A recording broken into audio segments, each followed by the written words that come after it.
There is a symptom that people who go to Gaza have, an illness I should say. We call it Gaza-itis.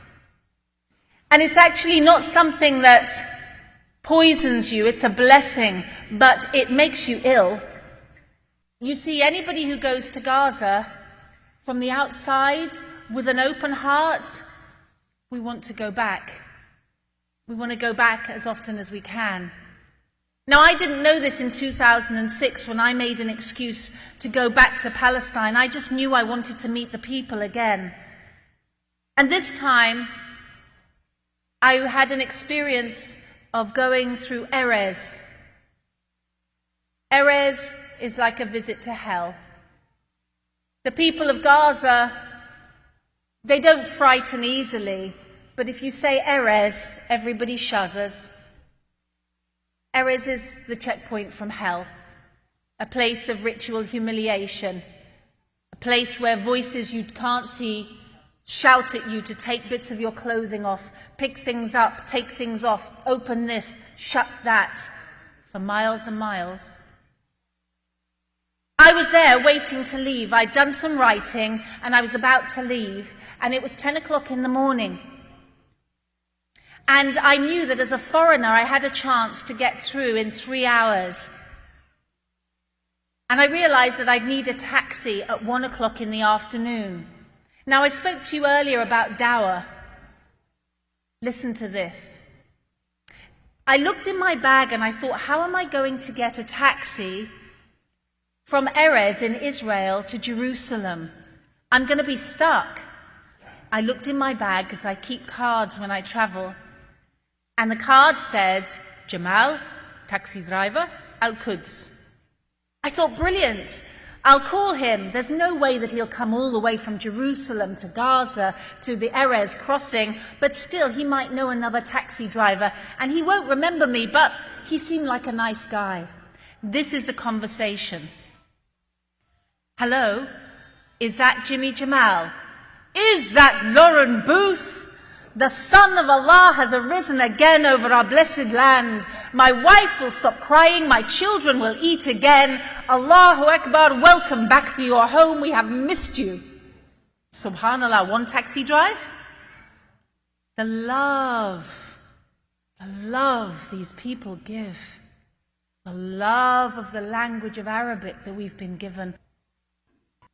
I said to Jimmy Jamal, I'm going to be at the checkpoint at 1 o'clock. Will you be able to meet me? He said, no problem.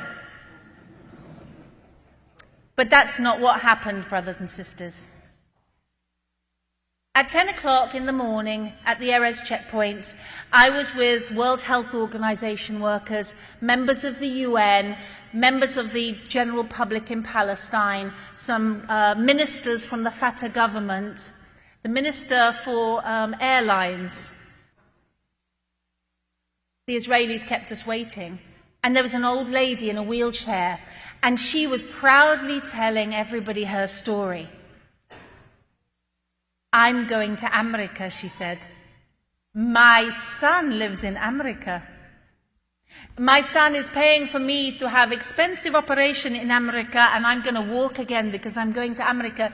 Did I tell you my son is in America? Over and over we heard this, and everybody was really excited for her.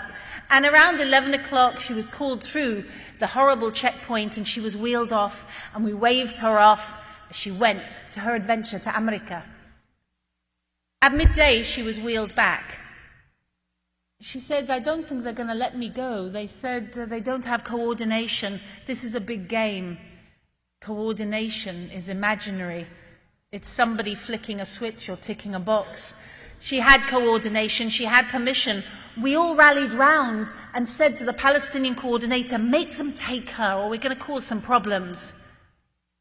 At 1 o'clock, Majdi was taken back through the checkpoint. We waved her off again and we waited. The longer we waited, the more sure we were that she'd gone. At 4 o'clock, she was wheeled back screaming. She'd missed her flight. She wasn't going to America. She was crying and screaming in Arabic, why are they doing this to me? I'm an old lady, I'm not a terrorist. Around 5 o'clock, Everybody was allowed through the checkpoint from hell, myself included. My phone was dead, of course, and I'd booked the taxi at 1 o'clock in the afternoon, and I found myself standing in kind of a big industrial zone in the middle of Israel, in the middle of nowhere. And I thought, what am I going to do now? And then a car came quickly towards me, reversing with a screech of tires. And I thought, okay, what now? A door flew open.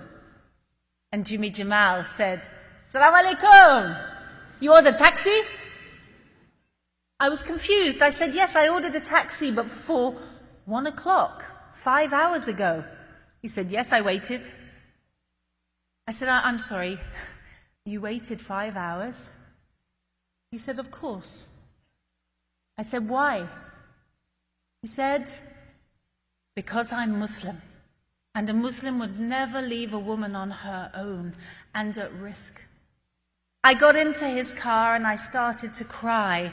And it was one of those big cries that you do, that you don't want men to see, the ones that go, and they're not at all like the soap operas with just a tear. They're sort of snot and... Now, being an Arab, of course, he was very, very sympathetic. He said, "Stop crying, you're hysterical, I'll have to take you to hospital."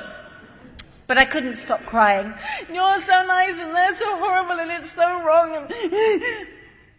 In the end, he wouldn't let me stay in the hotel that I had booked. I went and stayed with his wife in their house. I've been their guest ever since on my journeys. May Allah bless them.